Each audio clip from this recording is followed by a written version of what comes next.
How to use Burger King coupons.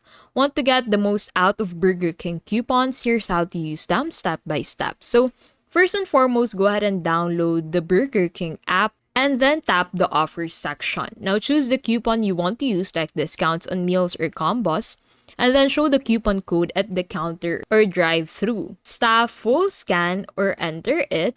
If ordering online, apply the coupon code at checkout. Always check the expiration date. Most coupons are time limited. And that's it. Open the app, pick a coupon, and redeem it to save at Burger King. You can find latest coupon codes on websites such as Hot Deals and Coupon Follow. So at the left side, you'd be able to find the amount of the coupon code, and at the right, you'd find the code for that coupon code. And that is how to use Burger King coupons.